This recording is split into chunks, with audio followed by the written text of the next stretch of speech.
boy do I have a headache. A headache caused by the Northern Irish and UK government, which I'm not going to go into. And the only thing that can get me through this horrible fucking time, along with the horrible time I've had for the last couple of months, a lot of things have happened, is to occupy myself with other things and possibly come on here and do some rambling, which I'm going to do today.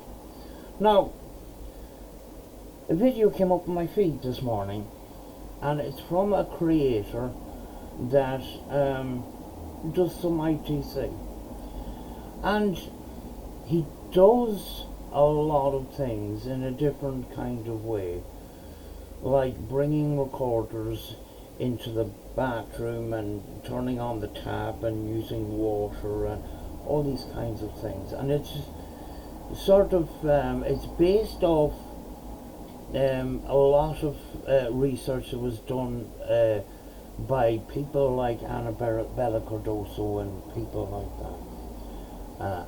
But somebody who I'm not going to mention, and I don't particularly know, has been uploading his videos and commentating on them in a very negative kind of way. Now he brought up comments that were made, and that I can't read them, you know. My eyesight isn't brilliant in that, and it sparked off a conversation in my head about differences, a difference of opinion between people in the paranormal community or people in ITC, etc., etc.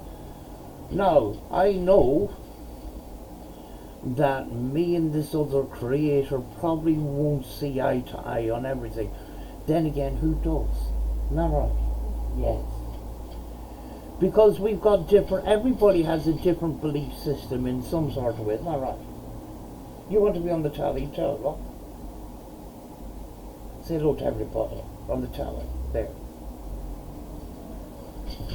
Now, this train of thought that I went on, let me sort of put it into words if I can, because I have been watching some debunking stuff and skeptic stuff, and I'm not going to mention anybody's names, because sometimes when I mention names, people can get butthurt around here, you know what I mean?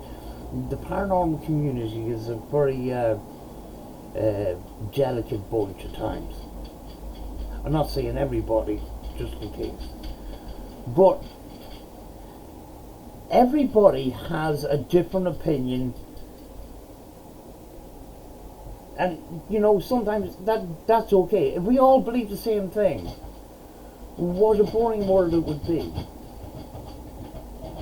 And then we're talking about, now I don't know if this creator and this other channel there was a falling out. Was there a falling out over paranormal stuff? I don't know. I can only imagine, because this creator, the channel in question, I'll leave a link at the end of my video, and you can watch for yourself. But you know, they do paranormal stuff. So I'm you know, I might be jumping to conclusions and saying that this is a paranormal falling out of some kind. I just don't know, but it did bring a couple of things to my mind over some of the things I've watched in the last while, you know, in regard to debunking and all this kind of stuff. I've seen big debunk channels, you know, not even question ITC, downright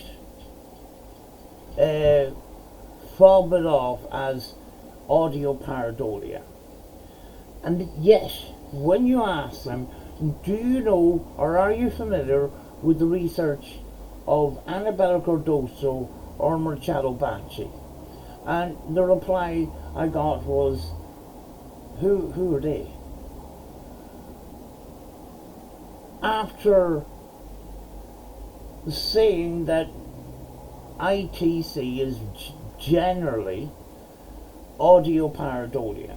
Now, there is a lot of people in the paranormal community that do jump to conclusions. We know this. You know, very often if you look at their video and they put up subtitles to an EVP or a spurt pox response or whatever, and they put up the subtitle on the screen, you're expecting to hear those things, and I do get that, because that actually did come up on a video. If you put out the power of suggestion that the voice recorder has come out with, "Hi, I'm Johnny," or whatever, and very often a lot of these channels, they put up the subtitle first before the sound comes out of the recorder. So, "Hi, my name is Johnny" comes up on the screen. You're expecting then to hear, "My name is Johnny," and a sound comes out of the recorder, and then the brain tries to make it into "My name is Johnny," because that's what we're expecting to hear. Now, I don't work in that kind of way. I try and break it down the best I can. And obviously, you know, there's a lot of people in the paranormal that are learning. They think they know and they don't, kind of thing. But then, you know, the other side of it, there's always this battle going on. You're doing it wrong, I'm doing it right, sort of thing. What I'm trying to say here is,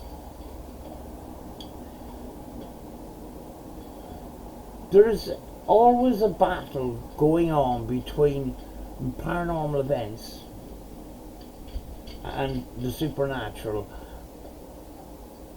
and science. And the question is, does science fit into paranormal investigating? At the same time, when you talk about ghost hunting and you talk about some of those pieces of equipment that are questionable at best, in my opinion, right? In my opinion,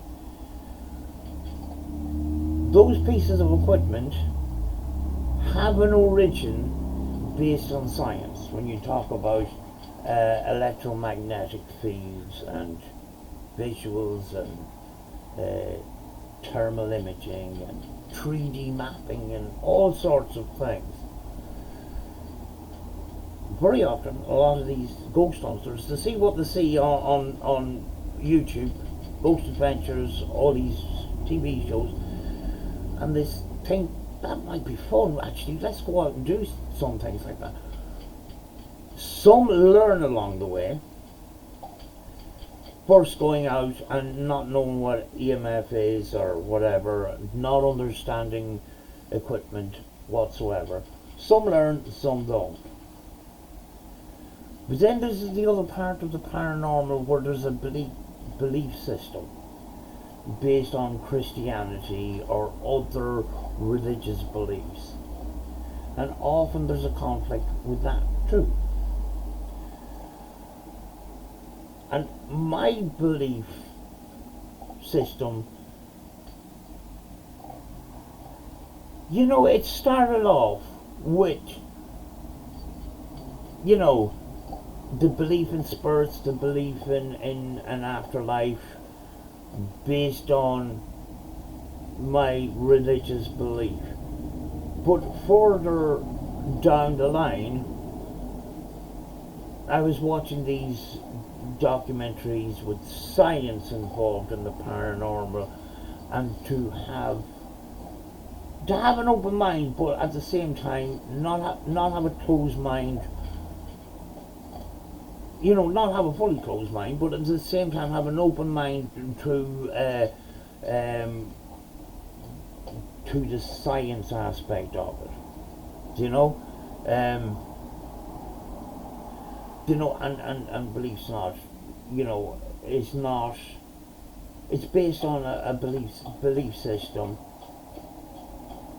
What you think you might be investigating. At the end of the day, we don't even know what we're investigating properly. We've heard tales over the years about ghosts in haunted houses and castles, and the ghost of somebody that died keeps appearing and all this kind of thing. But way back then, there was no internet, so it was kind of, those kinds of tales and stories were told throughout the household. Way back when there was no TV or no radio and that, people sat around the fire and entertained themselves by telling stories and stuff. And some of those stories were told in the public houses at the time. And when you mix stories and public houses and a spot of alcohol, you get very elaborate stories. But then some of these stories actually end up sticking. Now, Ireland, the UK, every country you can think of has their myths and legends and stuff, and they have been passed down throughout the years. And they've been told so many times that people think that these legends are true. Then you have paranormal investigators going to these places where these legends seem to have happened and calling out for the characters in those legends and stories. And I used to do that when I would have a paranormal investigation, say in a big house like Cumber House, and the story behind it. I used to bring the story into the paranormal investigating. But when I thought about the story, then I says, the owner of the house was banished into a tree by a priest, by a ring of fire kind of thing. And this is an old story. You never hear about those things happening these days, so I'm kind of thinking, maybe I shouldn't bring these stories into these paranormal investigations. But then again, am I completely and utterly right? I can't say. So I can't judge anybody that, would bring a legend to an investigation. But, I have an opinion. And I could be completely wrong. That's the thing. Ever since YouTube and paranormal investigation, there's always this conflict between different paranormal groups or teams or individuals about what is right and what is wrong. And then when you think about the overall picture, what are we investigating? We're investigating the possible existence of paranormal events or ghosts, but we actually don't have enough evidence to say that what we're definitely investigating. We don't know what we're actually investigating. And then I'm thinking, what actually are we fighting about? Do you know what I mean? Yes, you can have an opinion on certain pieces of equipment. You can have opinions on applications and stuff like that. Everybody does things in a different way, and it may not be to your taste, or it may not be the way that you want to do things. Then again, where would you 100% agree with somebody else? You can't agree 100% with somebody else. You have to have a mind of your own. You have to have opinions of your own. And when we were used to do a podcast here, there was 3 people, myself and 2 others, from 2 different countries. And very often we actually didn't agree on everything. But it was actually interesting because the difference of opinion would sometimes have a commonality somewhere along the line. So, do you know what I mean? It's not. But then again, when you think about it, conflict between teams and individuals is often purposely done because these days, and it has been for some time, drama sells. You look at the newspaper, the front page has got some sort of drama that draws the person to buy the newspaper. Or a TV program. Flipping Coronation Street. Coronation Street's the British soap opera that used to be family friendly, just everyday life of families in a certain UK town. And then as time went on, it started turning into people having affairs with people and people having falling out with people and stuff like that.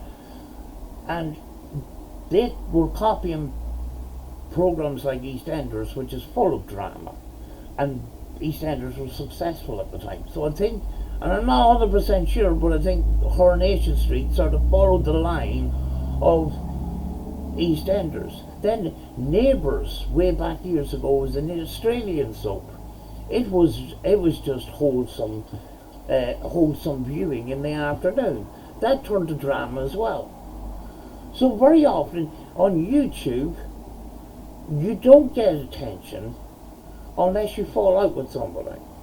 And the way paranormal drama happens between two teams is sometimes those falling outs or dramas, people are picking on bigger teams. If I call out this channel, which has more subscribers than me, I'm able to put their team name in my title and thumbnail. And because they're a popular channel, people are going to see my video. So drama sometimes is purposely structured to benefit both sides, even though the drama is just absolutely just complete and utter nonsense, because they're just fighting over a lot of the time they're not even fighting over a paranormal opinion. They're fighting for some reason. But very often people do that on purpose, because you see, when I call this team out, how many views I got. And when I just done a paranormal investigation, I didn't get as many views. So I'm going to keep having the drama with these people, and then I'm going to have a drama with somebody else. And that's how some people actually operate.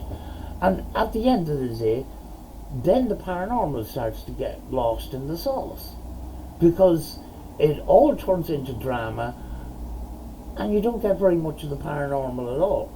And even lately it's been hyping up. I don't follow any of it because it's just nonsense to me. But it always seems to be big, well-known teams. Every so often I have a drama with somebody, and it draws in people. When I started off this channel, it was around following people like PXTV and Ghost of Britain and things like that. And the people from PXTV, a lot of them were actually subscribers of mine. And then PXTV, it was going out every night, you know, go to a graveyard and start off, guys, I'm scared on my wits, this is very scary, so you need to smash that like button, you know, and if you like, donate or whatever. And you know, the grifting was going on. It started turning into his personal he started having personal difficulties, and they started spilling out on the thing, and it turned into a drama between himself and his partner. And then he went from sort of semi-trying to do paranormal properly to outright faking by tying up some sort of a clown to a piece of string, and it was so bad that everybody figured out that he was actually, faking, and it didn't help the situation. But very often, a lot of the people that were in the chats on live streams and stuff like that, they weren't actually there for the paranormal. They were there for the flipping drama, because PXTV couldn't keep his personal life private. They were there for the goss, if you know what I'm saying. So that's the way that the YouTube seemed to have turned, where you could be as honest as the day is long and go out and do paranormal investigations and get absolutely flipping nothing, because it's the paranormal. It doesn't happen every time. But you're not going to get anywhere unless you put a thumbnail with some sort of dark entity with red horrible writing with demon on it or something like that, and kind of twist the truth a little bit to draw in the viewers. It has to be sort of a horror negative kind of advertisement to draw in the viewers. But then people that believe that the paranormal isn't all that a lot of it is very positive and stuff, nobody cares. That's where the situation I'm in now. But one of the reasons why I brought up PXTV, when the drama died and the channel died, these people disappeared from PXTV, obviously, because the channel is gone. Well, they disappeared from here as well, because some of them came over because some of them were sick of the drama, and they say, I'm sick of listening to this guy, falling out with his wife and putting all his private stuff on thing. I'm here for the paranormal. But they were probably there, some of them were probably there in the first place for the drama. But they come over here and it's, I'm going out, I'm trying to do things the honest way I can. And a lot of them are just fallen off. And the people that are successful on YouTube are people like Sam and Kobe and Twin Paranormal. And I think I've mentioned it before. I promoted it on a video. Not that a lot of people saw it. I thought Twin Paranormal were, a nice group of young fellas. Very respectful to the spirits. Talking to the spirits like with respect and stuff like that. And I stopped calling out and promoting other people's channels, because they turned out to be flipping fake too. And I look back over the era 2016, 2017, there's not one channel that I'm actually following now that I followed back then. A lot of them have gone. Some of them are still doing things, still being fake. But at the end of the day, it's a kind of a learning process. But, you've got these ideas of paranormal unity, and the word paranormal unity has come up a number of times over the years. And is it possible to have paranormal unity? No, it isn't, as long as there's flipping YouTube. Because a lot of these people that know a lot about YouTube know that drama sells. Papers, TV shows, soap operas, and YouTube. They're going to continue doing the drama because it draws in people. Where does that leave honest ITC people and honest paranormal people? It leaves them in a bubble of almost invisibility. And at the end of the day, those small channels that don't get an awful lot of traction and just continue doing their own thing, honest people, they're the ones sometimes to watch out for. Because it's not all, you know, we're on a platform that it's like putting a round brick in a square hole. It just doesn't fit. Because over the years, YouTube has evolved as well. It constantly promotes what people want to watch. And what people want to watch knows what YouTube is. And going out and being honest, being a paranormal channel, trying to go out and be as honest as possible, try to be as truthful as possible, knowing about the equipment, knowing and learning over time with some equipment, you better off maybe not using it, sort of thing. They struggle because they don't run out of graveyards screaming and shouting demon, or don't go into supposedly haunted areas with demons in the basement. You know, if you people associate the paranormal with horror content, and that's where some of us try to say, well, no, it's not like that. But we can't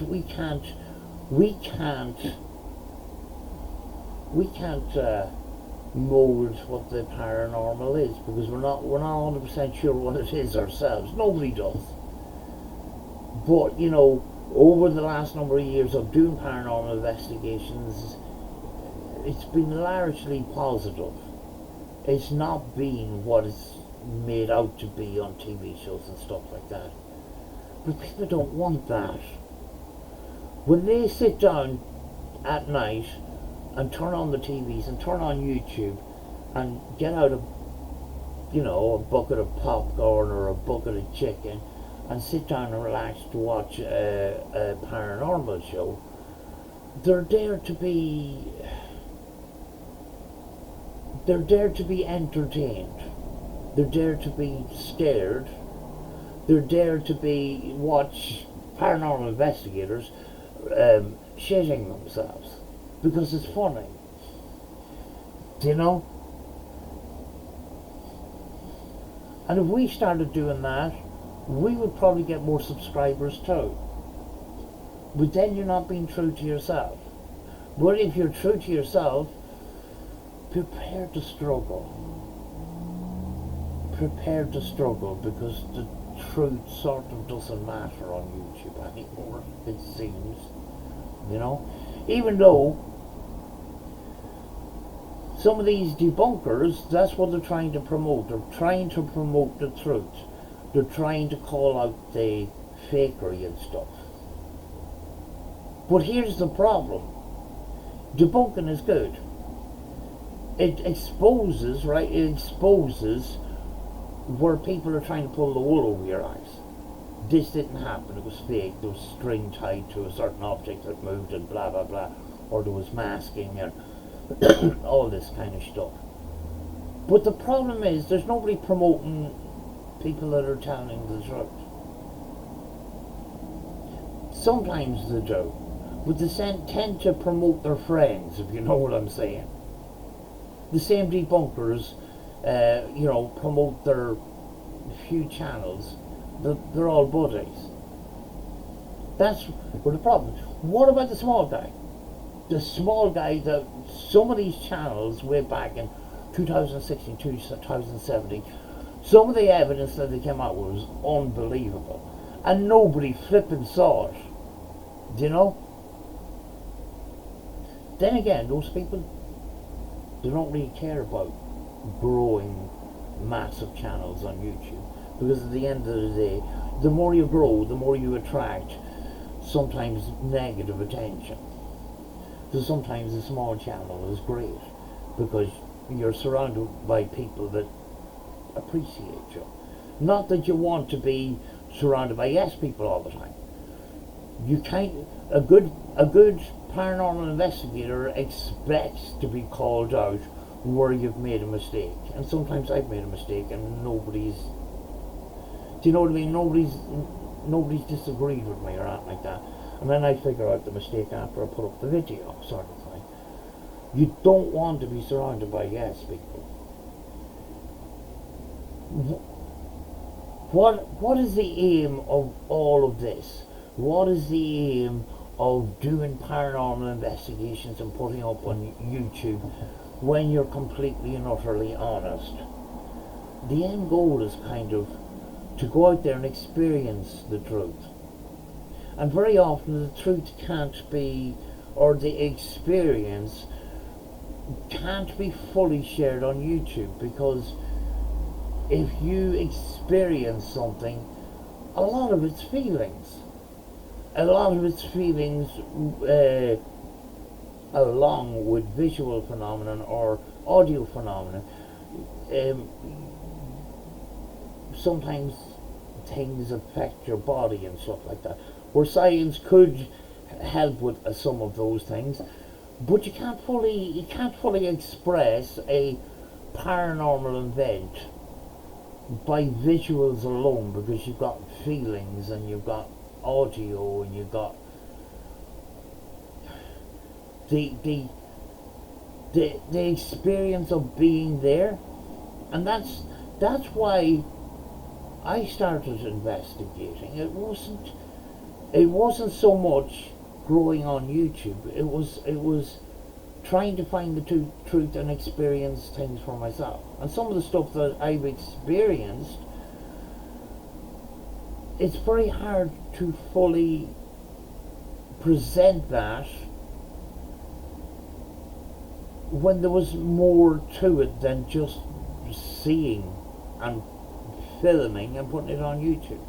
If you get where I'm coming from, there's a big massive difference of seeing a paranormal event or a possible paranormal event on an investigation and being there yourself. You know, it's very, very difficult. But when it comes to this conflict, some of us are just too old to flipping have, to have any conflict with anybody. We just want to do our thing and just get on with things, because at the end of the day, all these paranormal conflicts ends up getting personal, and then it ends up not being paranormal at all, and then the paranormal gets lost in the sauce, like I said earlier on. And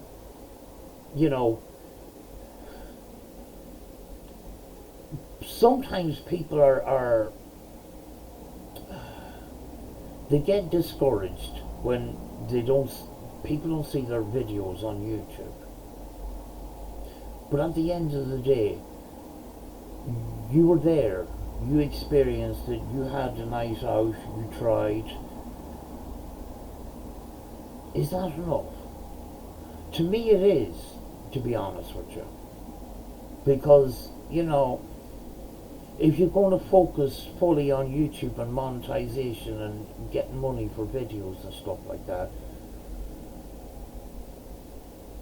some of your